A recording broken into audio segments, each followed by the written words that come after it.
Hi, I'm Emma Clarke, and this is Before the Bar Opens, the podcast about what happens before the music starts. I talk to people who make, use, and love music. Simon Galloway is a music fan, musician, barbershop quartet singer, music trivia expert, founder of Glossop Record Club, host of the radio show Charity Shop Classics, and presenter of the music podcast The Giddy Carousel of Pop. Simon describes himself as a music obsessive. He's also a producer for commercial radio. I want to find out how music and sound influence almost every aspect of Simon's life. Now, Simon, you've sent me a bunch of photographs which are available on your episode page, which listeners can access through the show notes. And they're absolutely fantastic because they really tell your life story through music. So I'm going to start with the one that you sent. That's a beautiful picture of you as a child and you brandishing a 7-inch single. Yeah. How old were you in that picture? Well, judging by the Bay City Rollers album that's in the background, I'd be about 2 years old, maybe two and a few months. Yeah, I'd have like estimated about 2 years old. You're this beautiful blonde child in these beautiful gym jams in a 1970s living room. Oh, yeah. I mean, the static charge on those, that was enough to power the TV in the corner. So Do you know what the record was that you brand? I mean, first of all, did you know that it was a record, that it was music? Yes. I would have done, yes. The record is One Man Band by Leo Sayer. Yeah, of course I know what the record is. And I knew every record that we had in the house when I was a child, and that belonged to one of my brothers. I'm the youngest of 5 kids, and all of them were always bringing records into the house. My mom always either had the radio on or she'd be playing records, usually those horrible Top of the Pops covers LPs of sounds like Simon and Garfunkel or sounds like Gilbert O'Sullivan. So I was always surrounded by music, and my mom told me that when just a few days old, I wouldn't stop crying. And she put a record on, and I just went quiet, fell to sleep. Wow. And she realised right then that music had this power to shut me up, basically. It had this effect on me. So, as I got a little bit older, if she was doing the cleaning and stuff like that, and she needed to be child-free for half an hour or something, she'd stick me by the dance set record player in my pram so that I could see it and stack the records up on there, and I would just be absolutely glued to the record player, just watching the records drop down and spin and play, and then another one would drop down. And she says that was the only thing that would keep me entertained and quiet as a child. So did you start to buy your own records when you were quite young? Yeah, I mean, people ask that question, what was your first record? And I can't remember. Again, my mum says, that if we went into a shop with records, I'd always want to go and look at them and always try and buy one. And so this is like pre-memory for me. So the first record that I remember buying, again, with my mum, probably about 3 years old, something like that. And every other Friday, we went down into town, Sheffield City Centre, on the bus. We were in the fish market, but round the edge of where the stalls were, there were gutters that ran round the edge of where the stalls were. Basically, as the ice melted where the fish were being kept cold, the water would run away. I say water and fish blood would run away down these little gutters or little channels and disappear. And I found a £1 note stuck in this watery, fishy blood channel, and picked it out. My mum gave it a wipe with a tissue, and I insisted on going and buying a record. And that record was the Wombles 20 Greatest Hits. There's a photo of the Wombles on the front, stood on a giant record that's on a record player. So I think a couple of them are sitting on the tone arm of the record player that looked like the dance set that we had in the house. So it was all familiar, even though it stank of fish. It was all really familiar. Well, the record didn't smell of fish. It was only the £1 note. That was the record shop's thing to deal with once I'd passed it over to them. That album has got on it a song called Tobermory's Music Machine. And I just thought it was the most outrageous thing I'd ever heard. I used to play it over and over because on that, Mike Batt uses, it's just very speed effects, but it's about Tobermory inventing a music machine. So it's got these mechanical noises kind of on a loop, boom, boom, like that. I don't know how they did it. I still don't know how they did it to this day. It's a piece of magic. And then the chorus goes, when he turned on the power, there was music everywhere. It came out of the funnel and it flew through the air. And it's something about as the record span around, and first of all the needle stuck, so it goes, and the needle stuck, and the needle stuck, so it does that little trick, which I thought, oh, that was amazing.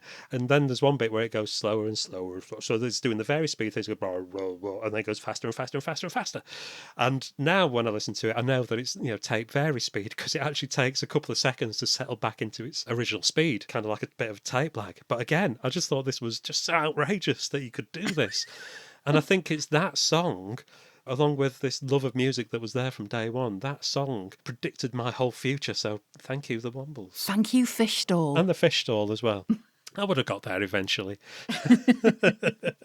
So did you start building up your own record collection then from after the Wombles? Well, I got a few, again, the Top of the Pops type LPs, the EPs as well, called Top of the Tots. I had a few of those, but even then, as such a young age, I knew it wasn't the original artist, and did actually have a proper full-on snotty meltdown when I was trying to find some Beatles songs, and it wasn't the Beatles, it was, some session musicians in a basement, which has left me with a lifelong aversion to those types of LPs, but there's a strange attraction as well.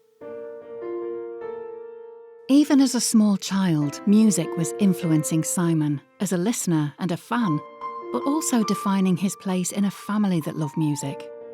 Hearing him talk about it, music is ever present in every part of his life, almost every moment of it. Like I mentioned, I'm the youngest of 5 kids, so I inherited a lot of things. I was getting hand-me-downs. My brother, when he left home, he gave me a biscuit tin, Family Circle biscuit tin, really battered in. And in it were a load of sleeveless Roxy Music and Brian Ferry singles. Another brother gave me T-Rex, David Bowie, and stuff like that. This is treasure. It is treasure. And my sister, she'd go out and buy a record, and then she'd play it to death for a few weeks, and then she'd be like, oh, I'm fed up with that one, Si, you can have it. So I ended up with like the Stranglers and the Jags and things like that, which dates it to the late 70s. But I think the big step for me in buying my own records is when I properly started school. So first year of infants, 1978, I was going past a newsagent every day.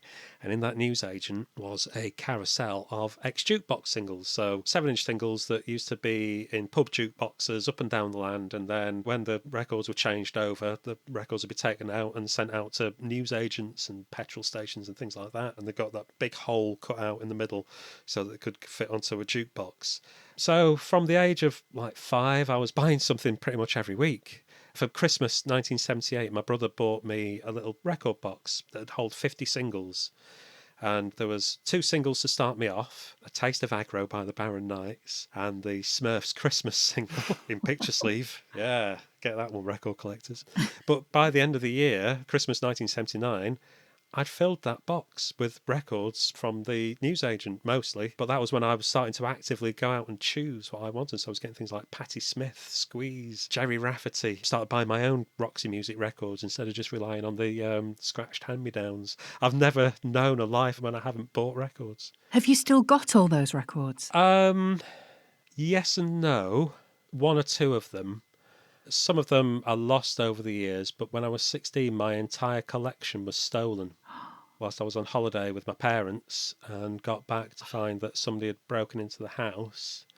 And, and I must have had about 500 7-inch singles by that point. No. They didn't find the LPs, thankfully, but all the 7-inch singles just gone completely. By that point, I'd got pretty much everything that David Bowie had put out that I could afford, and loads of Roxy Music and T-Rex, and then, just stuff that I'd bought. It was a lifelong collection. That's heartbreaking. How did you feel? What was your reaction? Well, it was the first time I swore in front of my mum and dad. It's just utter devastation, I suppose. Violated. I couldn't sleep in the room for weeks, knowing that someone had been in there and specifically targeted my record collection. As it turns out, it was someone that was known to us who'd clocked that we weren't on holiday and broke in. And he started selling them at car boot sales and flogged a load to a second-hand record shop in Sheffield. And obviously we had to get the police involved. I had to do, from memory, I had to do a complete list for the insurance company, who then wouldn't replace any of them because it was new for old. So that didn't really cover it. We got a payout from them, but it didn't, it wasn't enough to cover the collection as was. No, because it was your records. It was your life. Yeah. It was what you loved. Yeah, and also those things were, they were manufactured in whatever year, and then that's it. They were just pressed up however many thousands, and then that's it. There might have been a reissue here and there, so you couldn't get those exact items new. So the police managed to retrieve some. They arrested the person who did it after I went to a record shop in Sheffield city centre and found the more valuable ones all in this guy's racks. Wow. And I'm like, these are my T-Rex singles, these are my David Bowie singles, this is my Rolling Stones stuff, going through them. So we told the police, and they said, well, this guy's paid money for them, you're going to have to buy them back. So we had to buy the records back from this second-hand record shop. And he said, well, it was just some guy who came in and said he was, selling off his collection. He just got a sports bag full of records. And it was from his identification that they tracked down the person who did it. And like I say, it was a person who was known to us. There wasn't enough evidence to prosecute. And then the cheeky so-and-so sent me a Facebook friend request about 10 years ago, and he got blocked straight away. Now that is barefaced. Isn't it just? Now, you sent me another picture of you, and you in this one, I love it. Are you about 16? Are you playing a guitar? Yeah. Were you gigging? Is that what the picture is? My first ever gig. Wow. Yeah. Playing at one of the halls at school, Westfield School in Sheffield, where incidentally Def Leppard had done their first ever gig 12 years earlier. And that was quite a big week for me, actually. So we're just coming up to doing GCSEs, and I'd seen David Bowie for the first time that week. Then the next day, had an interview at college for the radio and TV production course, which I was accepted onto. Then the next day, played that gig. Wow. What kind of stuff did you play? Everything badly.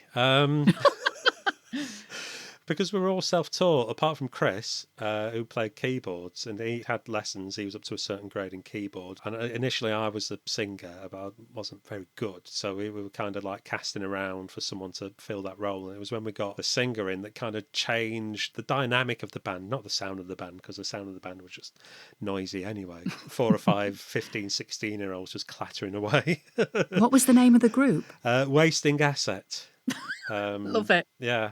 Well, it came from something that we were reading in an English lesson, and it said something about trees are a wasting asset, blah, blah, blah, blah, blah. And me and Chris were like, that's the name of the band. But yeah, when the singer joined, I threw out Chris, who was my best mate. I threw him out of the band. Ruthless. Heartbreaking. I felt so bad about that for so long. I mean, we've made up, we've patched things up, and bridges have been built. We've actually made music together again in the last sort of 15 years. We're still friends, so it's okay, people. But yeah, we were never disciplined enough to really do cover versions or do cover versions justice anyway. Never knew all the chords and stuff like that. So, and my aim was always to write our own songs. So that's what we did. They were original songs, and we pitched up in that assembly hall. We got a PA system that we'd borrowed from one of the teachers who was in a band. And I think it was a hobbies evening or something like that. And we'd managed to kind of basically take it over. Turn it into our first gig. I think we played 5 songs, and one of the history teachers, he was one of the younger ones into the Smiths and the Fall and the Housemartins and things like that, and he introduced us. And then there's all these, all the kids from our year basically, so about 200 kids packed into this hall, and the applause and reception and cheering that we got was just incredible. With a warm round of applause, I'd like to welcome Wasting Asset.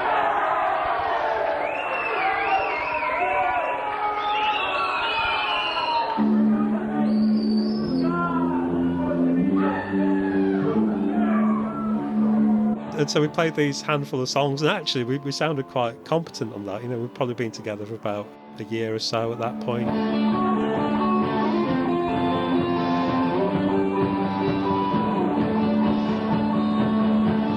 Do you remember the titles of any of the songs? Oh, yeah. I can probably tell you the set list that we did that day. So we did Laughing in the Face of Realism, or should I say Laughing, open brackets, in the Face of Realism, close brackets.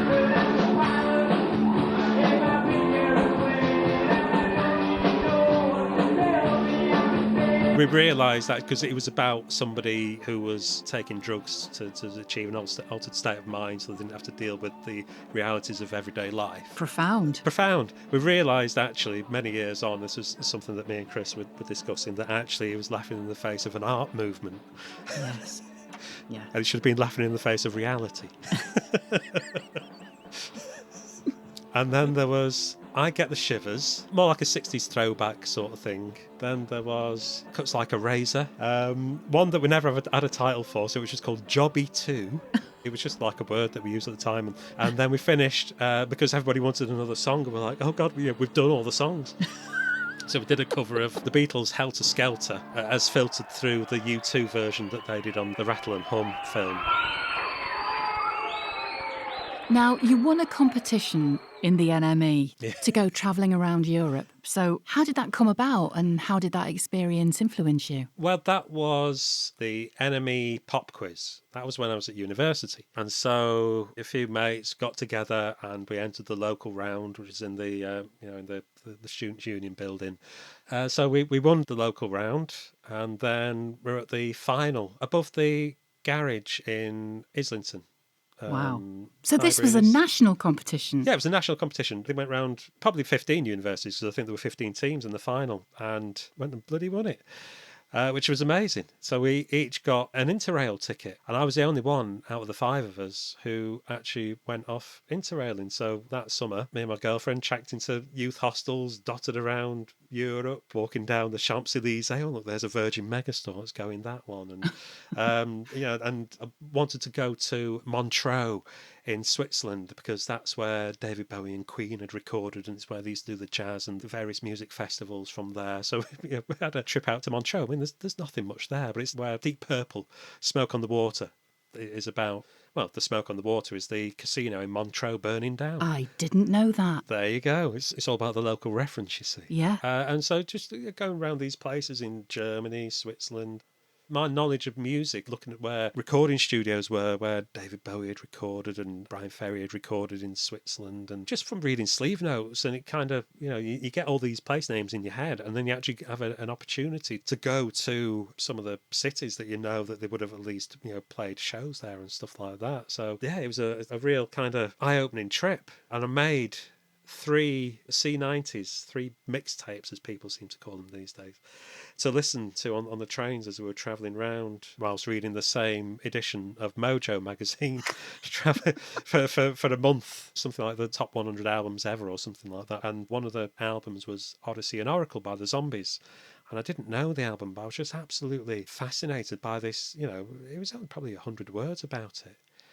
And then it was either Munich or Stuttgart. Stuttgart is very much like Sheffield. Munich or Stuttgart, found this little record shop, CD shop, and they got that album there on CD. So I handed over my marks and then carried that around for a few more weeks until I got home. I was able to listen to it, and it became one of my favourite albums, an album that, when I listen to it, I'll always think of that month travelling around Europe. Do you still do that now? Do you plan a journey around musical landmarks or musical history or music trivia? Do you still find yourself thinking, well, I'm not going to take that route, I'm going to go this way because so-and-so lived there, played there, recorded there? Do you still do that now? It will have a bearing on things to some extent, but sometimes it's quite accidental. I lived in London for a few years, and I'd be walking down a road and I'd be like, oh, I recognise the name of this road, and I'd turn a corner. I'd be in Manchester Square, for example, which is where EMI's offices used to be, where the Beatles had their photo taken looking over the stairwell for Please Please Me, the first album.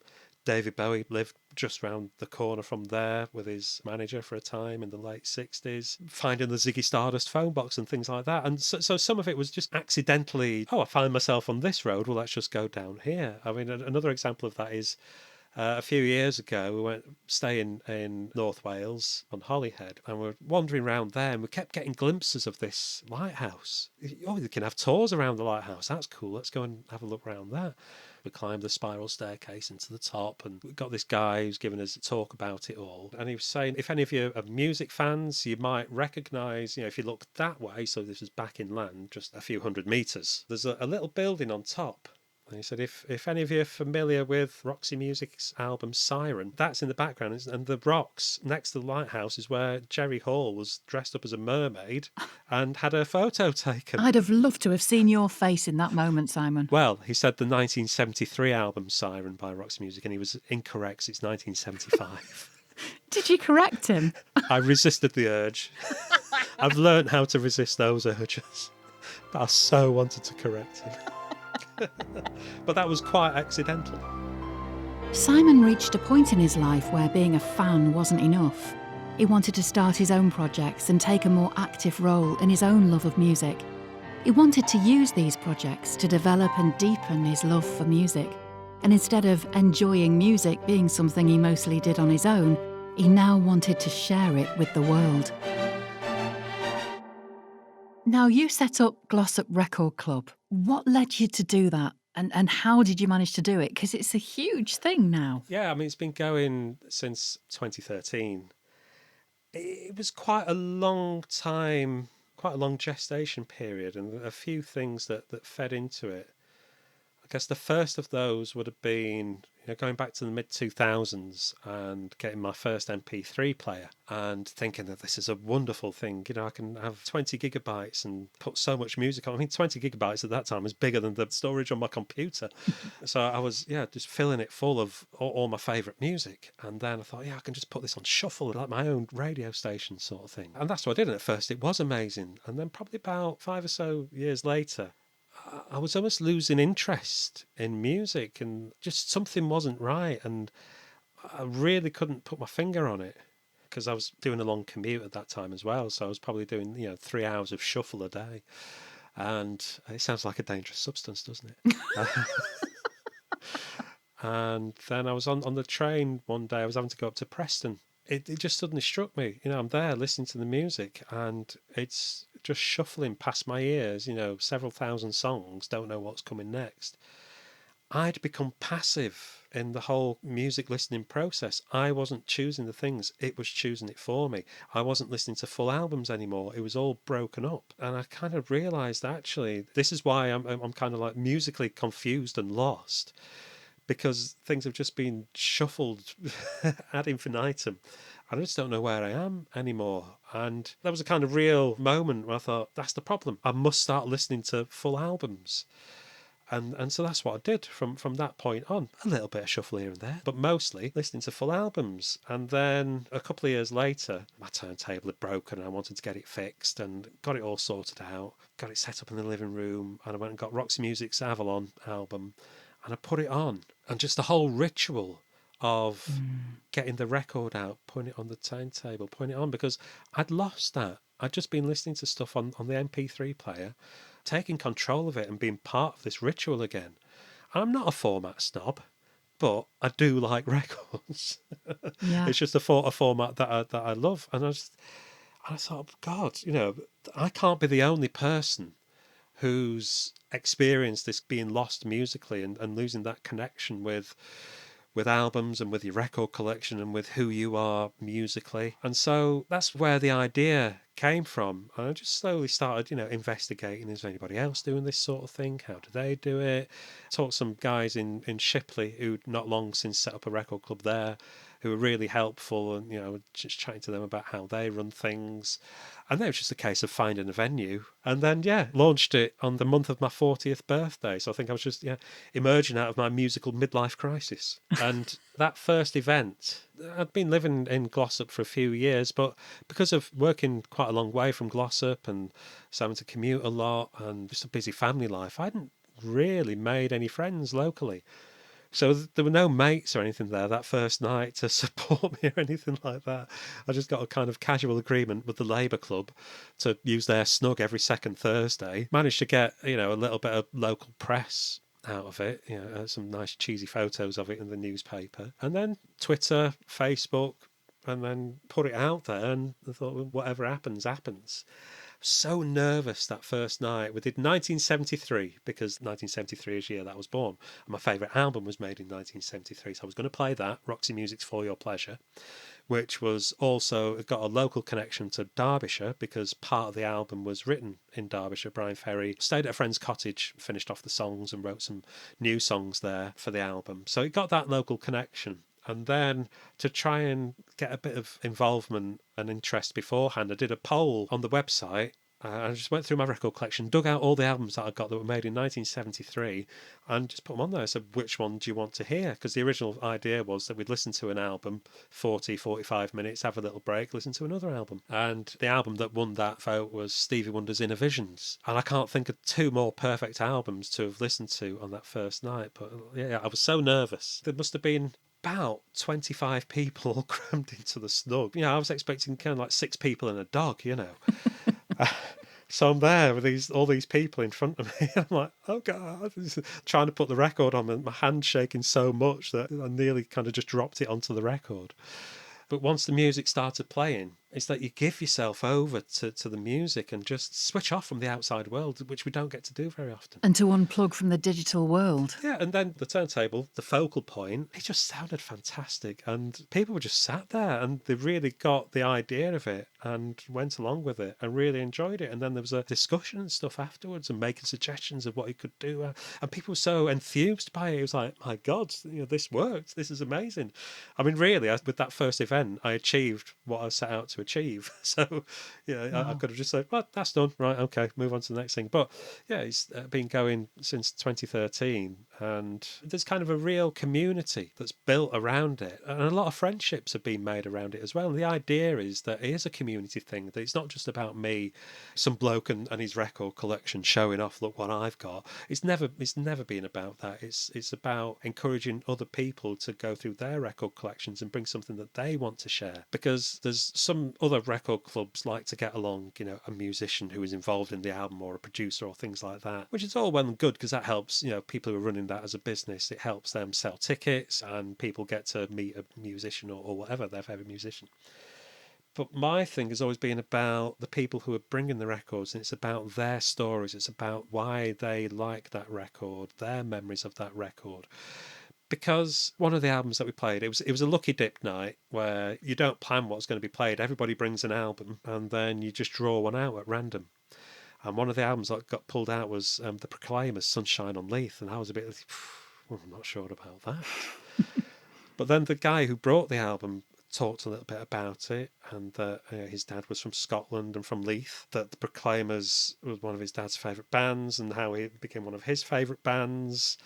And when you see or hear a record like that you're not sure about, that you can be a bit snobby or standoffish about, when you see it from that other person's point of view, it gives you fresh eyes on it and fresh ears on it. And, one of the most enjoyable albums that we've ever played there. And it's having that personal connection to it that I think really brings the records to life. It's not necessarily about it was recorded in this studio, got to this number in the charts, and it sold 45 million copies worldwide. I'm talking about Fleetwood Mac's Rumours there. It's about that personal connection to it. And I think that's what makes it special for me. And I think it's why people keep coming back and new people keep coming along. How many members have you got now? Well, it's not members as such. It's people just turn up. It's very casual, Maybe I should have some badges made or something like that. Because some people come just because they like that record and you'll not see them again for months. Some people come once, decide it's not for them, you never see them again. And that's absolutely fine. It's not for everybody.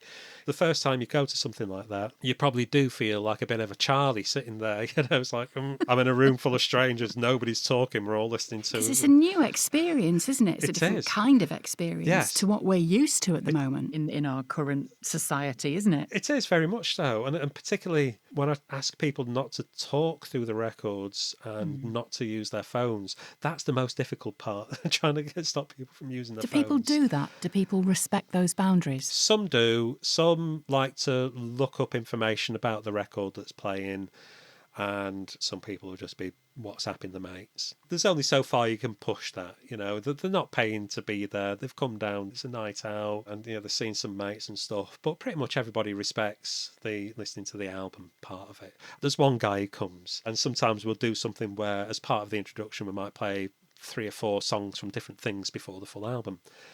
And he'll sit there just like, oh, this is good. And he'll be ordering the albums. He'll be buying the albums as we're sat there listening to them. So you're boosting sales of vinyl? Oh, yeah. And we've had a few special guests along. Try and support the local music scene.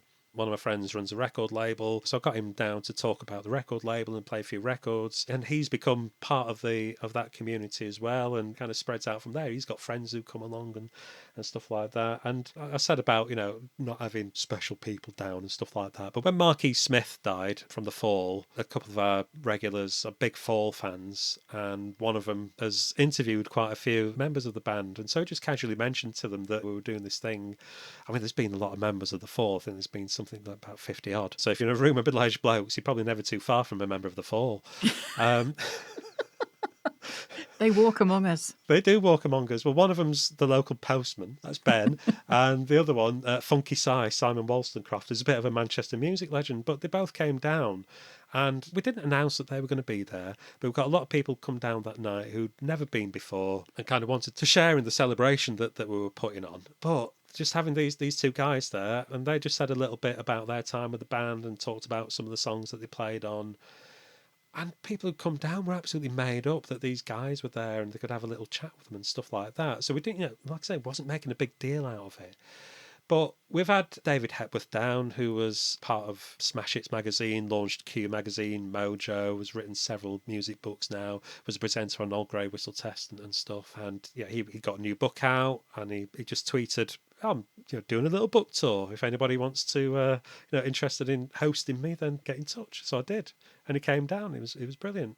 We've had a few nights like that. So it's sometimes just looking how you can do things a little differently that still fit in with the world of music, but it's not always about sitting down and listening to the records. Now, you present a radio show, Charity Shop Classics. Yes. Is it literally that? You get a record from a charity shop and you play it? Yep, it's as simple as that, which has led to a compulsion, an addiction. If ever I'm passing a charity shop, I have to go in there. It's led me down all sorts of unexpected musical avenues that I never thought that I'd travel down.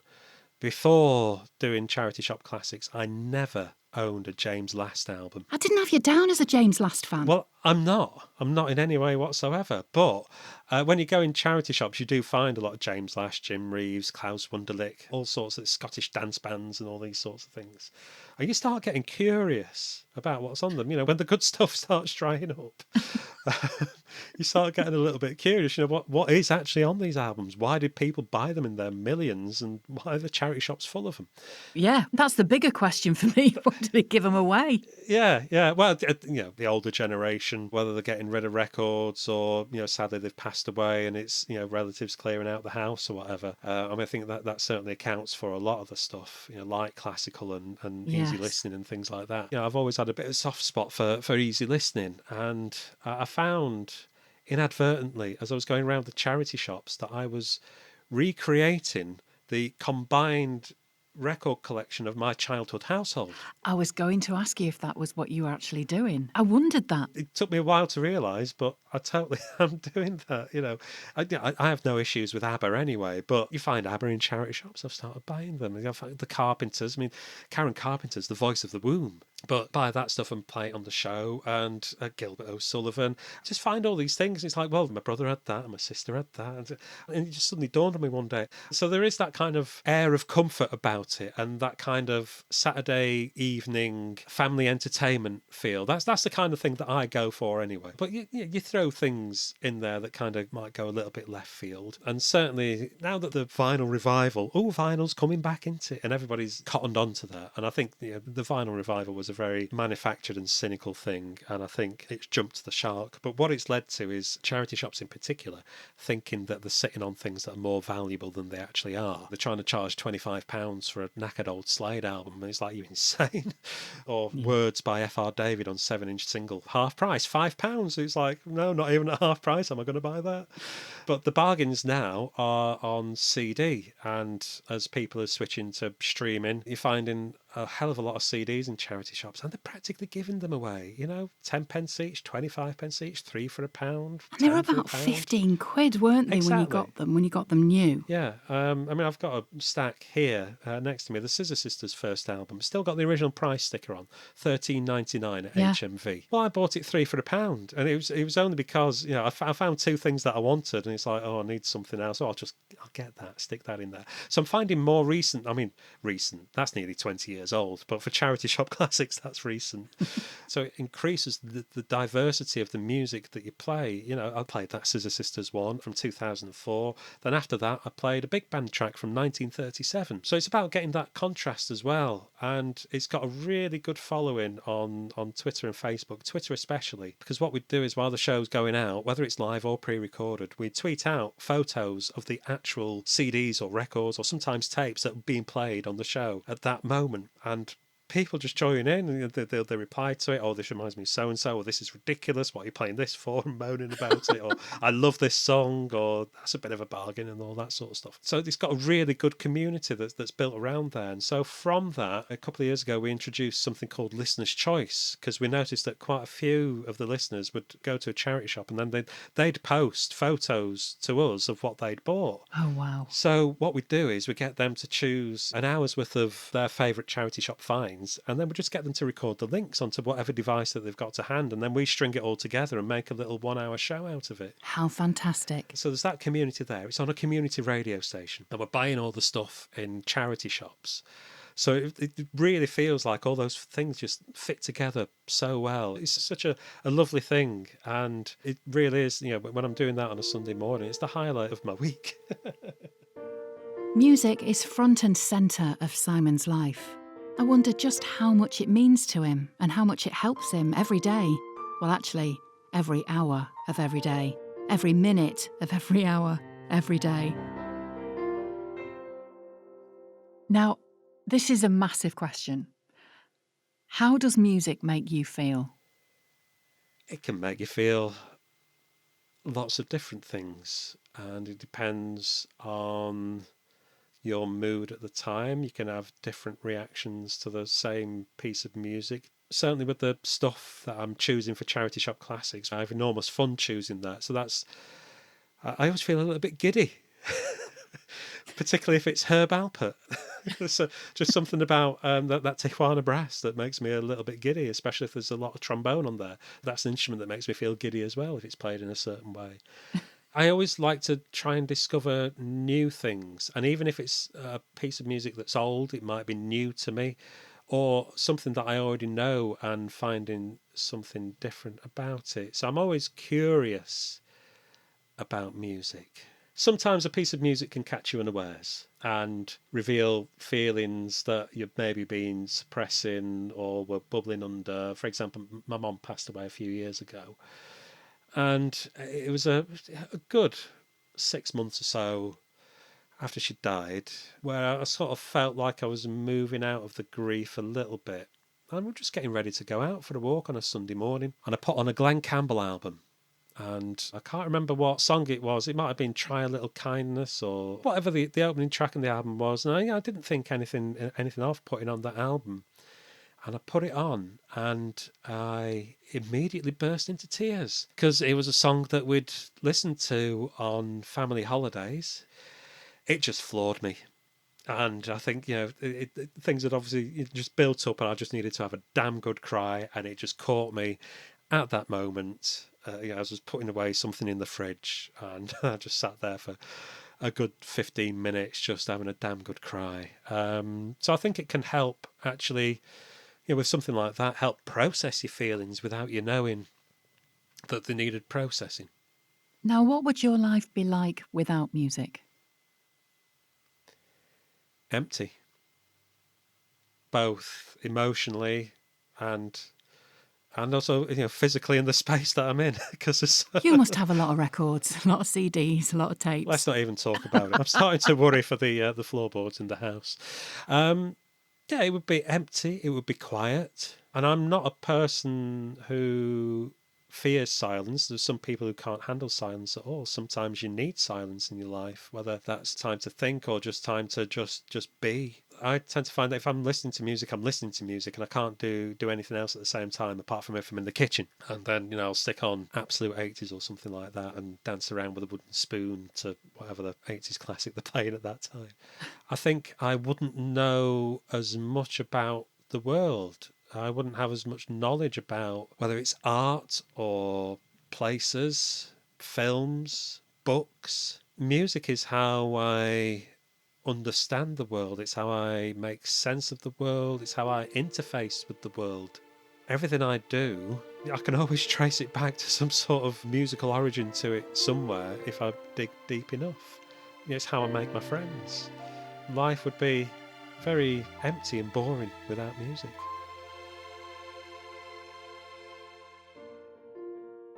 All the show notes for this episode are available in the description, and there's a bunch more stuff at beforethebaropens.com. Before the Bar Opens is created by me, Emma Clarke, and is produced by Rick Watson. I composed the theme music. If you'd like to leave us a voice message and maybe be featured in a future episode of Before the Bar Opens, check out the show notes and follow the Leave Us a Voice Message link. If you enjoyed this episode, please subscribe, leave us a review, hopefully a lovely one, and tell your friends. Season 2 will be along soon, so stay subscribed for updates. Thanks for listening.